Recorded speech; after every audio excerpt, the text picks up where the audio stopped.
What's up, Jyles here from Jyles FBA. I'm with the big Mike, of course. What's up, Jyles? It's been a while since we've done one of these, so we might be a bit rusty.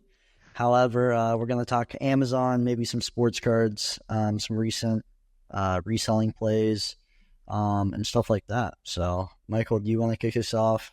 Tell me what you've been doing the past month or so within Amazon, within crypto, within everything. Yeah, let's see, just over a month and a half ago, I moved into a new place. Girlfriend recently started working a part-time job that is actually full-time. So the past week and a half or so, I've had nothing to do all day except source. And especially with this week being Prime Week, two Prime days, I guess, I've spent just shy of, maybe over now, but around 30 grand in 4 days on inventory with an average ROI of 42%. So that is, it's been my most recent event. I feel like this is just the beginning. It's felt like Q4 the past week, and it should only get better as we get towards December, November, even October. Just constant leads, constant buying, tapping out credit cards, and just really trying to leverage everything we can to make as much money as possible. Right, yeah, I mean, like you hit the nail on the head. It felt like Q4 the past 2 days with how many leads there were, not just Amazon to Amazon leads. I know you've been doing a lot of Amazon to Amazon, which I'm just now kind of getting in. I've always bought a few Amazon to Amazon leads, but I know you've been almost 90% Amazon to Amazon. But anyways, all the retailers were trying to match Amazon with their Prime Day, try to get their own sales going as well. So we were able to find a lot of good deals, a lot of discounted products that we are able to flip to Amazon for a profit. And then, like I mentioned, Amazon to Amazon too, which was great. I don't know if you want to touch on that a bit, Michael. Yeah, so 7, 8, 9 out of my 35 ASINs for the month have been non-Amazon Amazon. And that is, I'm counting or including the ones that retailers were matching Amazon. Even though you can count that as Amazon to Amazon, we got quantity from the actual retailers. So right, I didn't count those, but yeah, up to 35K spend for the month, and we're just halfway through. If I can do this on a monthly basis, it's mid to high six figures profit a year. And Q4 coming up, it's like, okay, that's when you put your foot on the gas and not really scale, but your margins increase. I mean, FBM leveraging, faster turnaround time, faster capital recoup, all that. Right, and now that we have 2 years under our belt of Q4, it's kind of good that we have full confidence going into Q4, knowing what data to read, what to buy, what kind of stuff to buy, what to expect, all that good stuff. I mean, I know last year I kind of put a little more pedal to the metal, but still didn't go all the way. If I did, I mean, I would have had thousands and thousands of copies of Taylor Swift vinyls, Folklore and Lover. I mean, still, I put my foot on the gas and had 800 units of Lover and 250 of Folklore, or whatever it was, and I made $7,000 off those two SKUs. But I could have legit sat there and looped for days, or even ran a bot on them or whatever to make it easier. And I could have had thousands of copies and made tens of thousands of dollars in life-changing money in Q4, which is interesting, which I can do this year. So that's very exciting. First year, didn't know what I was doing. I had literally started in October, so no clue. Last year, very capital limited. Had maybe an 8 to 12 grand, like, I guess, charge on the plum, so technically limit, but now it's like, I don't really have any excuses, so. Right. Just got to make sure we make the right buys. Right. That's been and go deep hurtful. on the ones that are going to do good. Yeah. It's definitely the worst whenever you're like, I'm kind of like, how deep should I go on it? And then they start checking in, the units start flying, and you're like, wow, I should have went deeper on the sale. Exactly. So because you see 500 sold a month, you buy in October, even September, and then by December it's up to 3K, and you're like, wow, I did not account for the change in velocity or Right. increased price, whatever it may be. However, on the flip side, I mean, I did this last year with a SKU that I still have in stock. It's a Lego. It was selling during Q4 for 400, 500 times a month. And by the time my units got checked in, I've only sold about 25 out of my 150. And I still have stock to this day with that SKU because they're just not moving. The listing kind of went dead. Hopefully it picks back up here in a month or two and I'll be able to move through those SKUs. But I've been paying storage fees for the past 8, 9, 10 months on this SKU, and it's just been eating, basically just taking my money month after month. Yeah. Which isn't ideal. So gotta add that in there. But Yeah, I feel that. I went too deep on 6 or 7 video games, and they are still sitting. Maybe sold 1 or 2 of each. Went out of stock on a couple ASINs at break even, but hopefully Q4 brings them back to life. Otherwise, gonna eat up a loss of $8 or $9 a unit with 300 units, so that'll hurt. But right. not the worst case. Paying storage fees on video games is a lot easier than big Lego sets. Exactly. Yeah. Yeah, that's a good point. I did well on video games. I don't know. I know we bought similar SKUs with video games, but I ended up turning a really good profit Q4 with video games. Even with some refunds come in January. And I had no problem selling through mine. I don't know if I just got checked in quicker. I don't know if Seller Snap was working better for me or what, but I only have one SKU from last Q4 that really did me dirty in that sense. But you'll have that with this business. I mean, if you have 20 successful SKUs and 1 or 2 bad ones, you should still be running a successful business. So I'm very excited to see when you get a good price. Yeah. Black Friday. Right. Yeah, that, I mean, even like yesterday and Tuesday, right? We were seeing so many sales across the board, and just stuff that's so cheap that you never see. I mean, 50% off retail on shoes, video games, toys, everything. Which was awesome to see. It was kind of a refresher because the past few months have kind of been tough sourcing wise, in terms of finding those like heavy hitters, if you want to say. Right. Yeah. I haven't reverse sourced in probably a week unless it's to get leads out for Jyles FBA. It's been like a whole different magical universe. Try and keep KPF filters, just tinkering around. Just got to change up how you're sourcing, I guess. Right. It pays off. Right. No, I agree. Yeah, manual sourcing was huge the past few days. Sourcing just sales on these websites that are hosting the sales, the clearance items, stuff like that. Prime Day, Amazon to Amazon kind of hit on already, but it kind of went crazy. I don't know if you want to touch on, you don't have to say the product, but like Petco, for example, if you want to touch on like those plays, just in terms of what happened chart wise and data wise, that'd be sweet. Yeah. Let's see. It was like what, $69.99 retail or something around there. $69.98 maybe, marked down to $34. And somehow Petco is on this listing, also matching Amazon on Prime Day for $33.99, somewhere around there. And they didn't have stock limits. So while we were only able to get like 12 technically actually Amazon to Amazon with business limits, it was really nice to be able to place, I know you and I did, 450 units combined of just one product because Petco was marked down. I found that at maybe 9 a.m.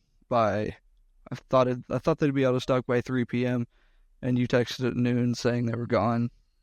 I think it literally took 3 hours for them to blow through 1,000+ units. Yeah, well, I went back and looked at the timestamp on Keepa, and they were gone at 10:45. Oh, so really? Not even an hour and a half after we bought them. And this Petco was oozed, and the listing price sells. jumped back up to $70. Yeah, and the listing sells. I think the lowest volume listing we got was 5,000 times a month. Some 10 to 20,000. It's like, Which is wow. nuts. Yeah, sellers could triple and they'd be gone within a week, Right. assuming they didn't get 1,000 units. Right. Just really unbeatable plays. I mean, there were all kinds of plays like that on Prime Day where retailers matched. For example, Macy's had a big sale and ended up pulling it in like the middle of the day because we don't really know why, but they pulled the sale in the middle of the day, even though Amazon was still at a lower price, like 50% off retail. I'm assuming people were just ordering too much. Maybe that was our fault, but yeah, tons of huge deals. Ready for like, I don't know, I guess technically Black Friday is next, but we got like Labor Day, probably Black Friday. Every retailer is pushing out sales, trying to get rid of their inventory for Q1 of next year, or even Q4 this year. Tons of discounts. I know you've sent, I don't know how many clearance sales.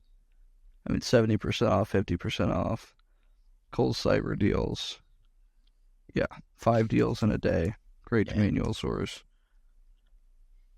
Yeah, so every other day, for those of you who don't know what Michael's talking about, inside Jyles FBA, which is the group that we run, revolving around Amazon FBA / reselling as a whole, every other day, every day, I try to put out clearance sales, meaning if I see Macy's is running at 75% off clearance, I'll post a link. Say Target's running buy one, get one free, I'll post a link. And stuff like that. I mean, just general sales that members can go in and manual source these sales and find profitable leads. That's kind of what I'm looking for there. But yeah, I mean, it's pretty good value in terms of, okay, rather than me going out and searching up Macy's and trying to find their clearance sale, or Kohl's and trying to find their clearance sale, or Walgreens or whatever it is, it's kind of just all in one channel, and you can scroll down through and manual source those. I actually need to get the one out for today, a few of those sales out for today. But yeah, I mean, we've been talking about manual sourcing being really hot recently, meaning it's been pretty easy to source very profitable leads using just manual sourcing technique, which is very, very simple. I mean, it doesn't take a ton of skill or knowledge to do. So right, go to the sale clearance page of a retailer, copy and paste it into Amazon, and check the listing, seller, and keep it. Yeah, plug in numbers, and even it's profitable. Can even, I don't know if you know this, but there's a little tool you can like right click and pop out the seller amp extension, and it shows up with like the ASIN. Assuming it finds a match with the UPC, it'll show up with like the ASIN and a little chart next to whatever product you're looking at on the retailer's site. For those of you that didn't know that, can save a little time. Although I like to have it right in front of me, so I don't do it. Yeah, shout out Seller Amp with their tools. They have so many hidden features and tools. It's kind of unbelievable. I mean, you can learn something every day about their software, and it's only $20 a month or $25 a month or whatever it is. Definitely a very good tool. Along with Keepa, I was just talking about Keepa with one of my buddies who runs a Twitter page that posts like steals and deals and also Amazon stuff. He was saying you pay thousands of dollars for Keepa a month. Oh yeah, and I mean, it's $20 a month, and it's the best value you can get whenever you do this all day, every day. So. Yeah, I mean, I know we touch on this quite often, but the startup costs for Amazon, not necessarily startup. You know, you need 500 to 1,000, usually minimum for inventory, right? To be able to start turning profit and scale anywhere near quickly. But between Keepa, Seller Amp, a repricer, and a seller account, you're looking at $100 a month, assuming you're not, buying more than you need just to start out.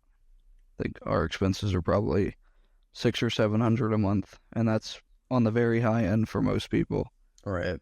Yeah, I mean, I have my expenses written out in an Excel spreadsheet, along with it being inserted every month with my monthly subs into Seller Board.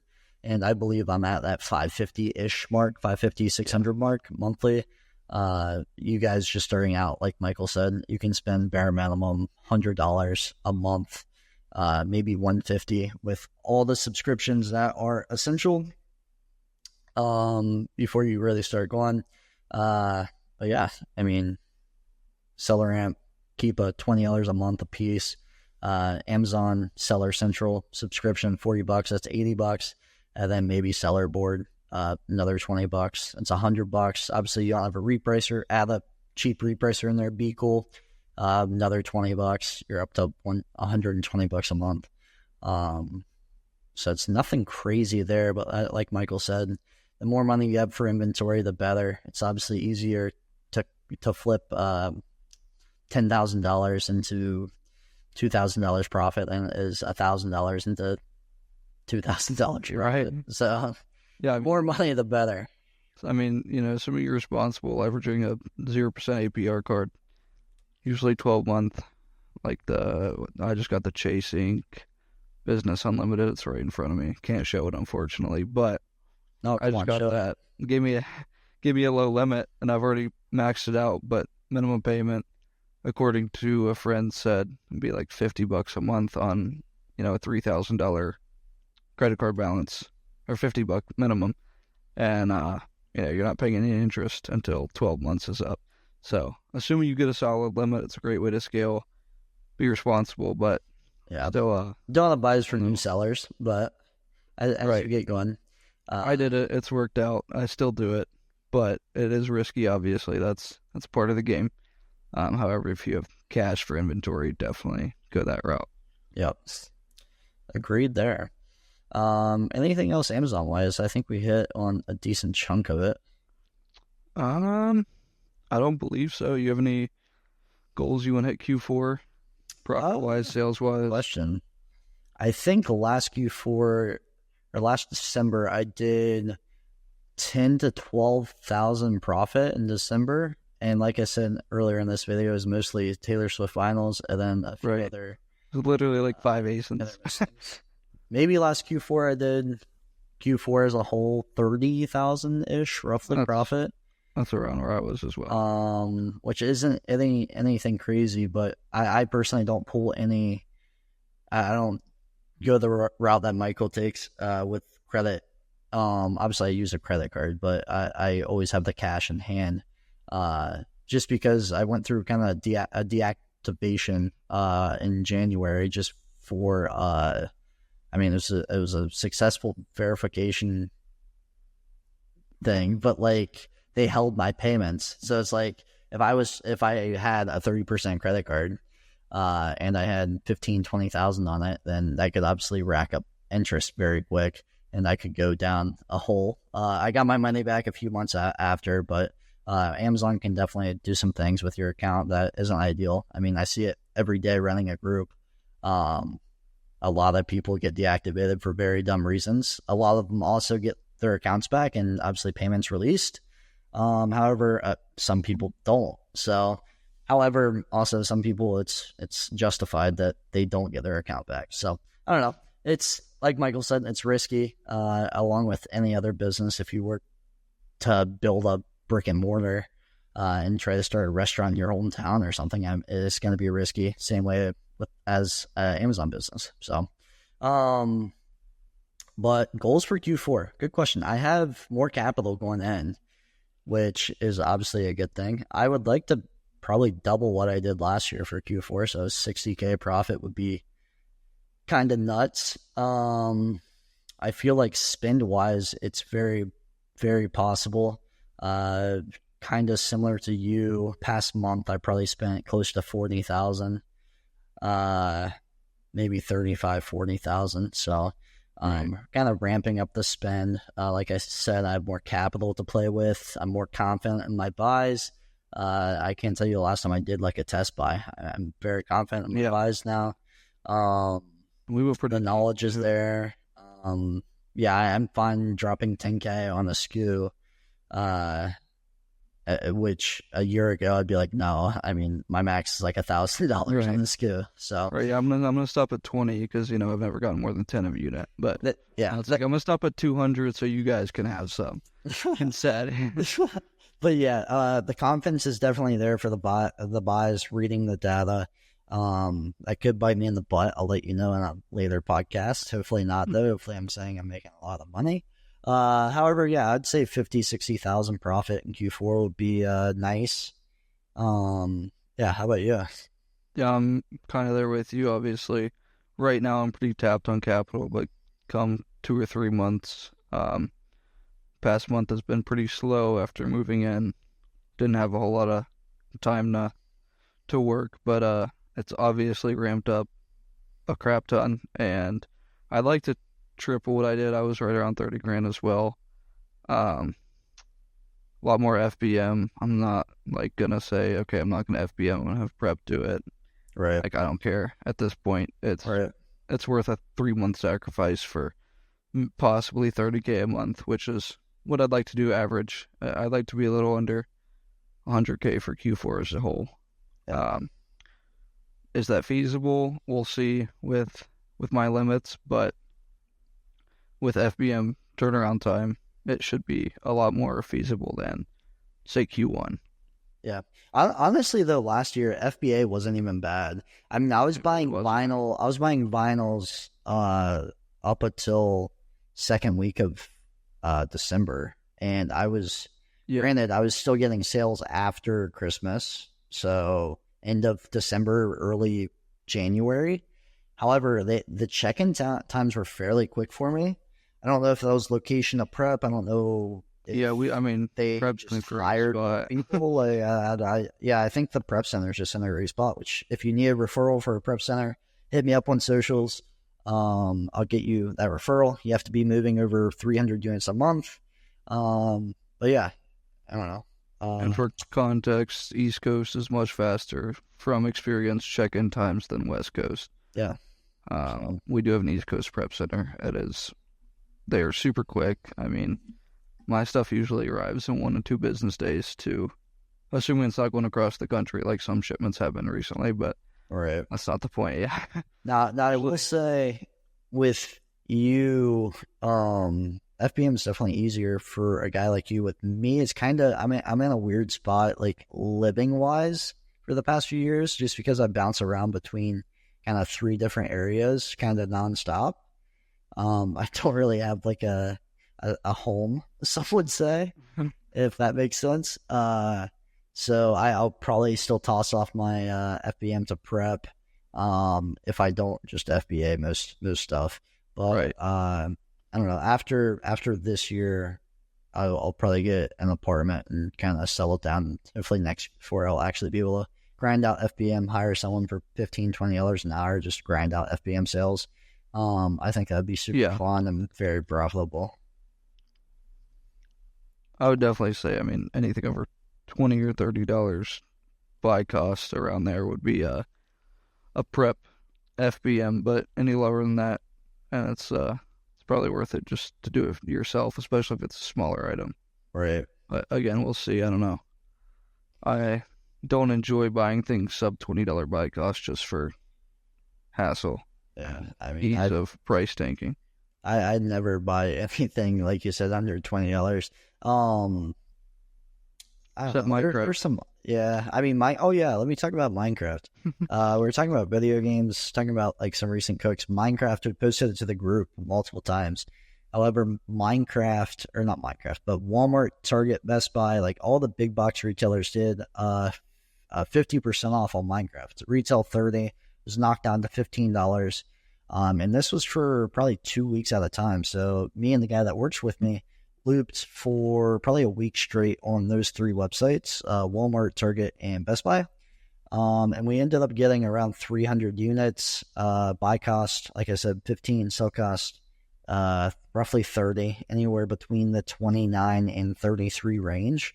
Volume was 3,000 times a month, I believe. I mean, I'm already sold out of all my units. I'd say the buy happened 2 months ago. But yeah, I spent I'd have to look at direct numbers. What's 300 times 15? Big Mike, math was 4,500. Yeah, 4,500. And I netted close to 1,500 profit. So I don't know what that return on investment is off of the top of my head. Is that 30% exactly on the dot? Yeah. 30% on the dot. That's pretty perfect. Yeah. 15 buy cost, 30 sell. Usually a double up in price is right at the 30%. Yeah. So ROI range. So they moved all super quick. Didn't get very many returns. Knock on wood. And made close to 1,500 profit with that buy and sell. So it was legit that easy. And like I said, we posted it to Jyles FBA. I know other members actually cooked a decent amount as well on the same listing, same buy, same everything. And it was Nintendo Switch Minecraft. If you want a full read on that, I posted a thread on Twitter or X, Jyles FBA on X. Go check it out. But also got cash back with that as well. Not very much. I want to say 2 or 3% through Walmart, through Target, and through Best Buy. So 45 spend, 2 or 3% on that. About, I don't know, $125 roughly in cash back. That wasn't really accounted for in the 1,500. Basically, Minecraft, huge cook for me. Kind of one of those things, like I said, I'm more confident in my buy, so I was confident with dropping 4,500 on this Minecraft lead. And it worked out well for me. So, I mean, if you find 4 or 5 of those SKUs in a month, I mean, you're looking at, $6,000, $7,000, $8,000 profit a month. And that was on a pretty dry month in Amazon FBA, which was May, June, those 2 months. So kind of summertime, kind of dead until obviously Prime Day pulls around like it just did. But it was kind of a dead area. You find 4 or 5 of those SKUs in a month. Like I said, you can pull $7,000, $8,000, $9,000 profit in the dead months, in the months where you shouldn't be making a ton of money. So that's kind of cool. And like I said, I share that with the group, and the group did well as well. So that's always good. I'm just adding up real quick. My best buys this month. Best purchases. Let's hear it. We'll give a quick rough estimate on what 7 ASINs can get you, assuming nothing goes wrong. So, yeah, a little under 26K spend at over 11K projected profit on all pretty solid listings, pretty flat Kiva charts. So, yeah, that's 7 products that should net over 10K this month. Well, when they sell, obviously. Right. But again, you do that in a month, you're looking pretty. I mean, take room for error, take room for some price breaks, call it 5,000-6,000 profit with those 7 SKUs. Right. So that's very worst case on 25K spend. That's pretty solid. Yeah. And along with cashback, I don't know if those were Amazon to Amazon, probably some of them, but for instance, with the Macy's sale that we were talking about that we cooked up, it was 12% cash back, and I spent $4,500, so I should get roughly $500 in cash back, which is awesome. And Crash has the Amazon Amex, I think. Yeah. Or something. Amazon cashback card, it gets 5% back on Amazon to Amazon, which is huge. Yeah, there's free 5%. Yeah, that's big. Plus, I know this doesn't really apply to us, but Retail Me Not did have 30% on Amazon accessories on Prime Day. What? Yeah. I did not know that. Yeah, I was sourcing and it popped up, and I was like, whoever's buying... That might be the first thing. Ring doorbell or something? I think that's the first time I've ever seen cash back on Amazon outside of their own affiliate. Yeah, me too. That is absurd. Wild. I was just telling Owen today the I guess bad thing about buying Amazon to Amazon is you don't get the perks of cash back, which can sometimes be, like I said, 12%, 15%, 20%, which is huge. I mean, I was telling Michael I was tracking down some cash back earlier today on 3,000 spend on a product. I don't have my cash back, so I filed for missing cash back, and I'll get back $90 that was just missing. So obviously every month, every other month, whatever it is, go track down all your cash back that didn't get tracked. Sometimes these companies just I don't think they do it on purpose, but sometimes they just don't track the cash back. So make sure looping orders. Yep. It does not activate consistently. It doesn't catch it consistently. Yep. So yeah, always track down your cash back. You could be missing out on tens, hundreds, thousands of dollars. So I'm gonna put Owen on tracking down all my cash back tomorrow, which will be big. I mean, I'm sure we'll find hundreds of dollars in cash back that we wouldn't have got if we just kind of put it to the back burner. So. Yeah, it's the one time I want a VA, but can't bring myself to justify extra expenses on something I can do. Right. I mean, you can potentially justify it if you hire someone out of the country for a super low rate. I saw a video the other day. This guy hired his VA for $3 an hour, worked her 8 hours, 5 days a week, just like a normal job. Right. And trained her to do everything from sourcing to buying to repricing to tracking down cash back to customer complaints, everything. And now he's got her up to, I think he said $12 an hour. And he said she supports extended family as well as hers. I think he said it was 12 people that she supports just with that one income. Yeah, I mean, honestly, most people would call it unethical, but even at, say, $8 an hour, that is vastly more than the most third world countries or the average person in a third world country is going to make. So, well, you have to look at it this way though too. Like, people from third world countries, not usually. I'm trying to put this in a way that makes sense. I think most people in a third world country would want to work for a United States company from or online, like remote. I mean, even right. If I ever got a job, I want a remote job. I don't want to be out there doing construction or something like hard manual labor, right? So like an online job is huge. I don't personally have any VAs that are like overseas, but I do think a lot of big corporations are going to start going overseas if they haven't already to get people to work for cheap.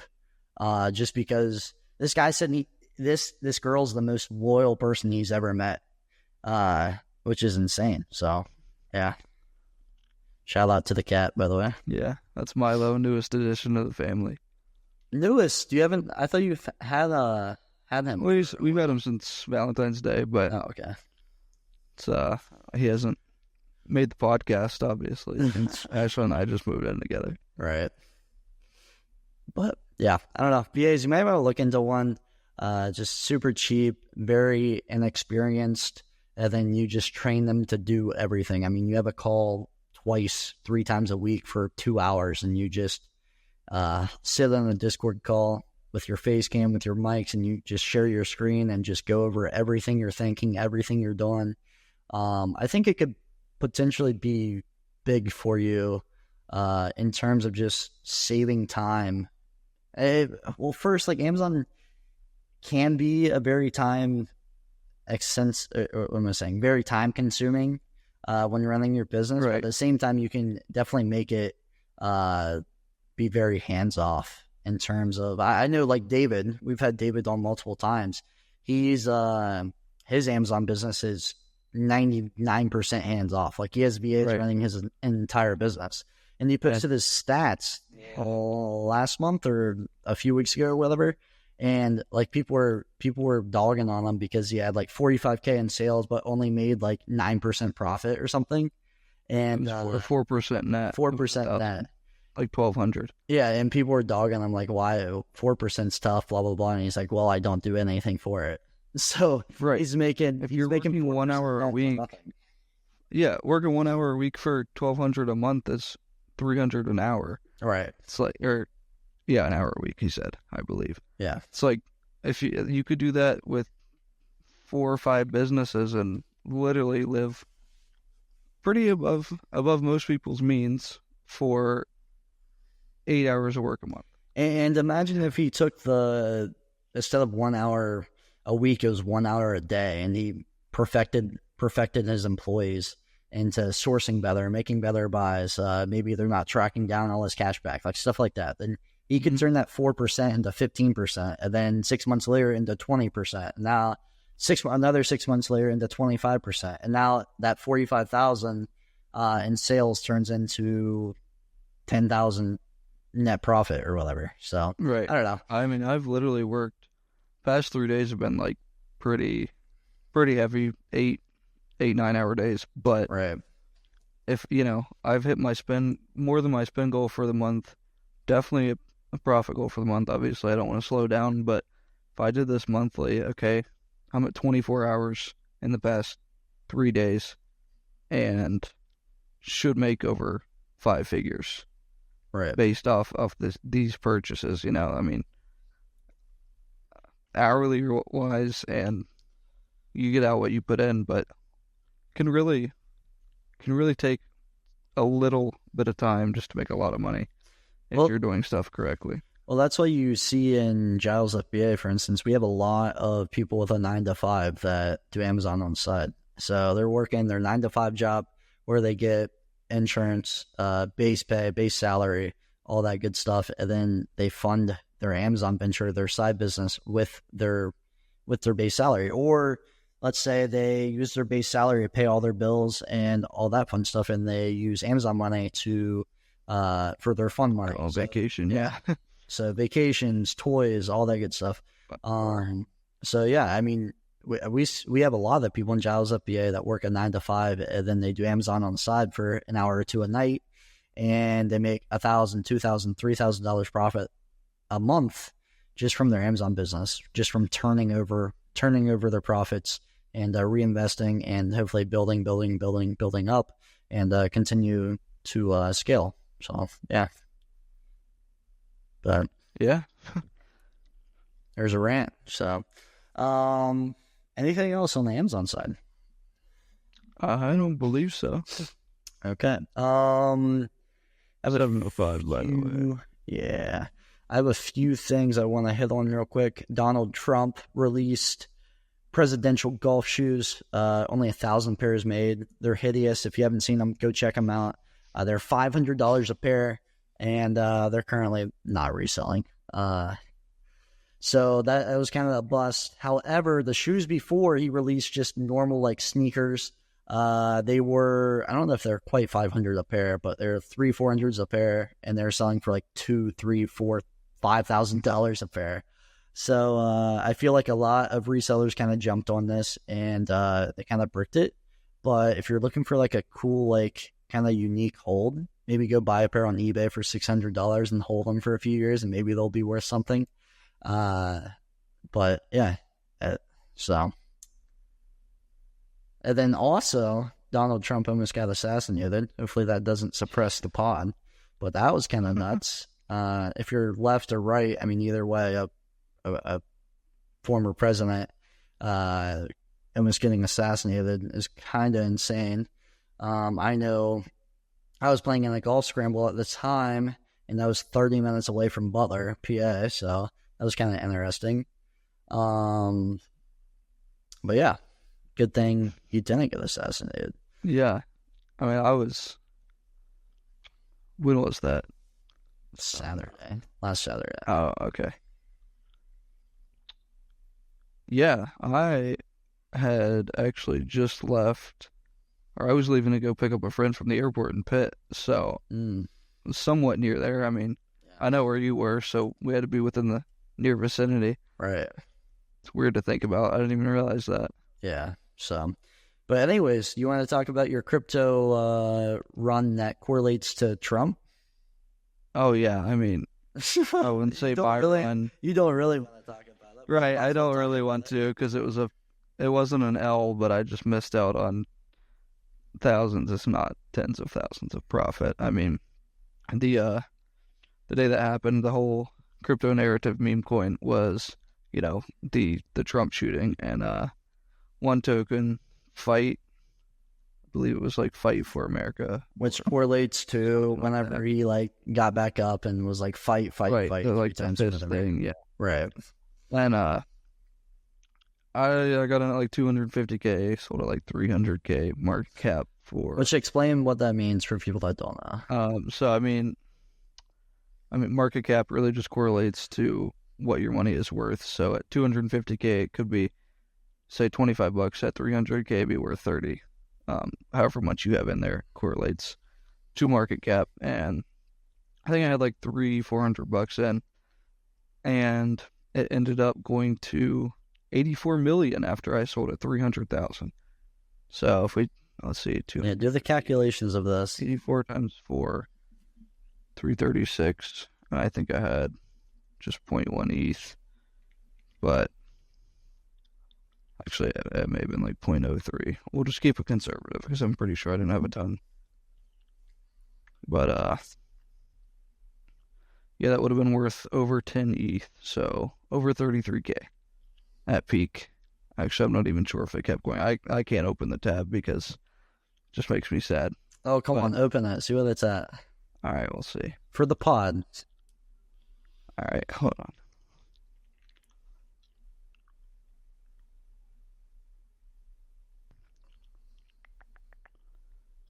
Oh, they're all over the place. There's so many now. Command F this. That's funny because when that happened, I kind of thought, I wonder if there's a meme coin that's gonna go crazy about this. 4 days, 17 hours old. Yeah, peaked at 83.5 million. What is it at now? Like 40 something. 40 million? Yeah. Oh wow. So it's still kind of holding strong. Yep.